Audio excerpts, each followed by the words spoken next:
Hi guys, welcome to revision time.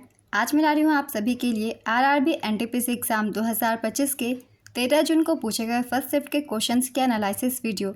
इस video में आपको जीके जीएस के क्वेश्चन मिलेंगे। साथ ही मैं आपको ये भी बताऊंगी कि कौन कौन से क्वेश्चन रिपीट हो रहे हैं इस एग्ज़ाम में। इससे जिनके एग्ज़ाम नहीं हुए हैं उन लोगों को काफ़ी हेल्प मिलेगी।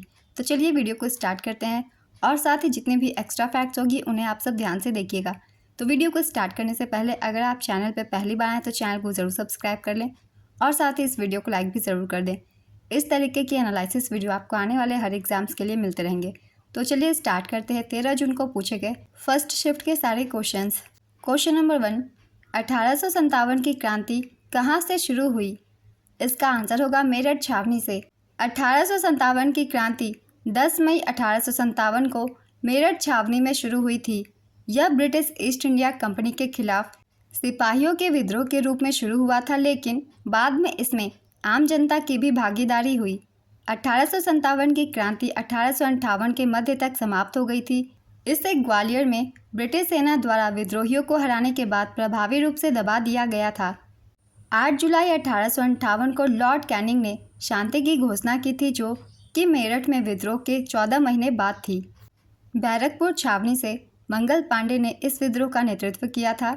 इसके बारे में आप सब थोड़ा पढ़ लेंगे क्योंकि 1857 की क्रांति से एग्जाम में क्वेश्चन बन जा रहे हैं।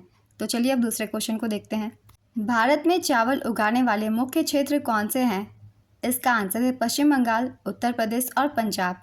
भारत में चावल उगाने के प्रमुख क्षेत्र पश्चिम बंगाल, उत्तर प्रदेश और पंजाब है।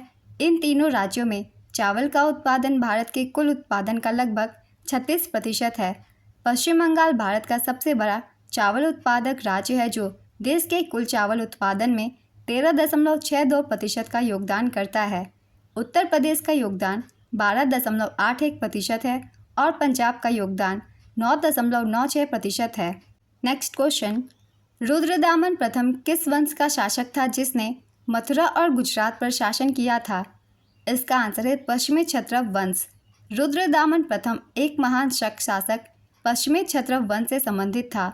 वह राजा चष्टना का पोता था और उसने अपने शासनकाल में पश्चिमी क्षत्रप वंश को मजबूत किया था। इसके शासनकाल की अवधि थी 130 से 150 ईस्वी तक।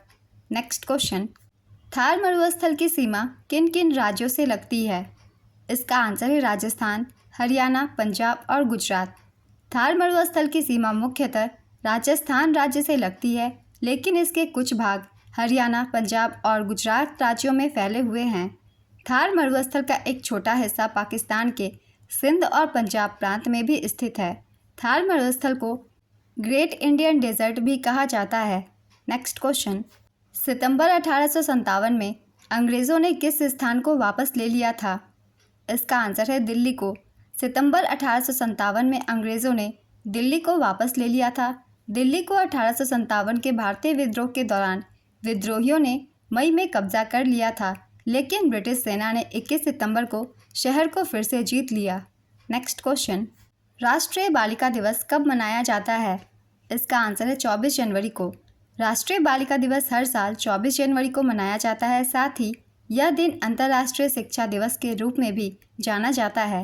Next question, control plus tab से क्या होता है? इसका आंसर है कंट्रोल प्लस टैब का प्रयोग मुख्य रूप से एक ही सॉफ्टवेयर प्रोग्राम या वेब ब्राउज़र में टैब के बीच स्विच करने के लिए किया जाता है। नेक्स्ट क्वेश्चन, महालवाड़ी व्यवस्था में कर किससे लिया जाता था? इसका आंसर है पूरे गांव से। महालवाड़ी व्यवस्था में कर पूरे गांव से लिया जाता था।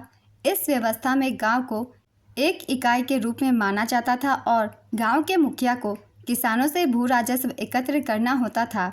लॉर्ड विलियम बेंटिक ने भारत में भू राजस्व की महालवाड़ी व्यवस्था की शुरुआत की थी। नेक्स्ट क्वेश्चन, प्रिवी पर्स से क्या अभिप्राय है? इसका आंसर है पूर्व रियासतों के शासकों को उनके राज्यों भारत में विलय के बाद दिए जाने वाले एक विशेष वित्तीय प्रावधान का भुगतान। प्रिवी पर्स को संविधान के 26वें संशोधन के तहत समाप्त कर दिया गया था। यह संशोधन 1971 में लागू हुआ। संविधान में 26वें संशोधन के माध्यम से प्रिवी पर्स और शाही उपाधियों को समाप्त कर दिया गया था। प्रिवी पर्स भारत के पूर्व शासकों को उनके राज्य के विलय के बाद दिए जाने वाले धन थे। संविधान के इस संशोधन ने अनुच्छेद 291 और 362 को भी हटा दिया जो प्रीवी पर्स के प्रावधानों से संबंधित थे। प्रीवी पर्स से एग्जाम में पहले भी क्वेश्चन पूछे गए हैं, इसलिए इन सभी के बारे में अच्छे से पढ़ लीजिएगा। अगला क्वेश्चन है, मानव विकास सूचकांक 2025 में कौन सा देश चौथे स्थान पर रहा? इसका आंसर है डेनमार्क। यूएनडीपी मानव विकास सूचकांक 2025 में भारत 130वें स्थान पर रहा। इस सूचकांक में कुल 193 देशों को शामिल किया गया है। पहले स्थान पे आइसलैंड है, आइसलैंड का स्कोर है 0.972। दूसरे स्थान पे नॉर्वे है, नॉर्वे का स्कोर है 0.970। तीसरे स्थान पे है स्विट्ज़रलैंड, इसका स्कोर है 0.970। चौथे स्थान पे है डेनमार्क, डेनमार्क का स्कोर है 0.962। और पाँचवें स्थान पे है जर्मनी और स्वीडन, इन दोनों का स्कोर है 0.959। इस रिपोर्ट की जारी करता है यूनाइटेड नेशंस डेवलपमेंट प्रोग्राम। किसी भी इंडेक्स के बारे में वो किसके द्वारा जारी की जाती है वो भी याद रखिएगा, इससे भी क्वेश्चन एग्जाम में बन जाते हैं। तो ये सूचकांक जारी की जाती है यूएनडीपी के द्वारा, और साथ ही आपको भारत की रैंक भी याद रखनी है। चलिए अब दूसरे क्वेश्चन को देखते हैं। जब निचली अदालत जैसे सत्र न्यायालय सज़ा सुनाती है तो हाई कोर्ट उस सज़ा को अपनाने से पहले किस तरह की सज़ा की समीक्षा करता है? इसका आंसर है मृत्युदंड यानी कि फांसी, आजीवन कारावास या 10 वर्ष या उससे अधिक की सज़ा को। नेक्स्ट क्वेश्चन, फरवरी 2025 में किस बैंक ने व्हाट्सएप बैंकिंग सेवा शुरू की है? इसका आंसर है इंडियन बैंक ने। छोटा नागपुर पठार से निकलने वाली प्रमुख नदी कौन सी है? इसका आंसर है दामोदर नदी। नेक्स्ट क्वेश्चन, फरवरी 2025 में हिमस्खलन भारत के किस राज्य में हुआ था जहां 8 लोग मरे थे? इसका आंसर है उत्तराखंड के चमोली जिले में। नेक्स्ट क्वेश्चन, 73वें संविधान संशोधन के तहत गठित त्रिस्तरीय पंचायती राज व्यवस्था में निचले स्तर पर सबसे अच्छा कार्य कौन करता है? इसका आंसर है ग्राम पंचायत। पंकज आडवाणी ने 2025 एशियाई स्नूकर चैंपियनशिप के फाइनल में किसे हराया है? इसका आंसर है आमिर सरगोज को। ये एक ईरान के खिलाड़ी हैं। नेक्स्ट क्वेश्चन, थार मरुस्थल में पानी कौन से नहर से आता है? इसका आंसर है इंदिरा गांधी नहर से आता है। नेक्स्ट क्वेश्चन, 2019 में नागरिकता संशोधन अधिनियम CAA में कितने धर्म थे? इसका आंसर है 6 धर्म थे। ये 6 धर्म हैं हिंदू, सिख, पारसी, बौद्ध, जैन, ईसाई। ये प्रावधान पाकिस्तान, अफगानिस्तान और बांग्लादेश से आए इन 6 धर्मों के लोगों पर लागू होते हैं। और इसी के साथ आपको ये भी याद रखना है, भारतीय संविधान में नागरिकता का उल्लेख अनुच्छेद 5 से 11 तक किया गया है। अगला क्वेश्चन है, ऑल्ट प्लस स्पेस बार की का प्रयोग किस लिए किया जाता है? इसका आंसर है किसी भी सक्रिय विंडो के सिस्टम मेनू को खोलने के लिए किया जाता है। नेक्स्ट क्वेश्चन, स्टोव के नीले रंग होने का क्या कारण है? इसका आंसर है ईंधन का पूर्ण दहन। नेक्स्ट क्वेश्चन, 2025 में दीप्ति शर्मा ICC महिला ODI ऑलराउंडर रैंकिंग में किस रैंक पर है? इसका आंसर है ये चौथे रैंक पे है। नेक्स्ट क्वेश्चन, ब्रिटिश राज में सबसे पहले नगर पालिका की शुरुआत कब हुई थी? इसका आंसर है 1687 से 88 के बीच। और सबसे पहले नगर पालिका की शुरुआत अगर राज्य या जगह में पूछ ली जाए तो मद्रास में हुई थी, इसे भी याद रखिएगा। अगला क्वेश्चन है, प्रधानमंत्री नरेंद्र मोदी किस देश के 57वें राष्ट्रीय दिवस के अवसर पर 11 से 12 मार्च 2025 को वहां गए थे? इसका आंसर है मॉरिशस। प्रधानमंत्री नरेंद्र मोदी मॉरिशस गणराज्य के 57वें राष्ट्रीय दिवस समारोह में मुख्य अतिथि के रूप में शामिल हुए थे।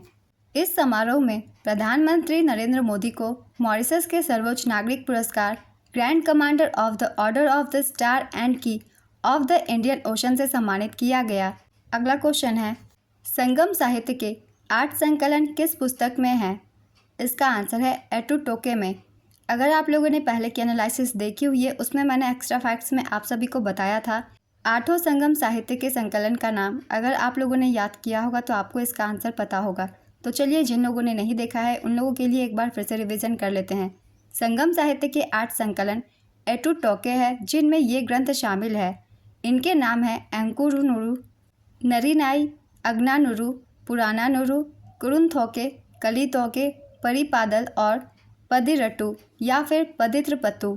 और ये 8 संकलन के नाम थे, इन्हें भी ध्यान में रखिएगा। तो आज के फर्स्ट शिफ्ट की एनालिसिस वीडियो कंप्लीट होती है।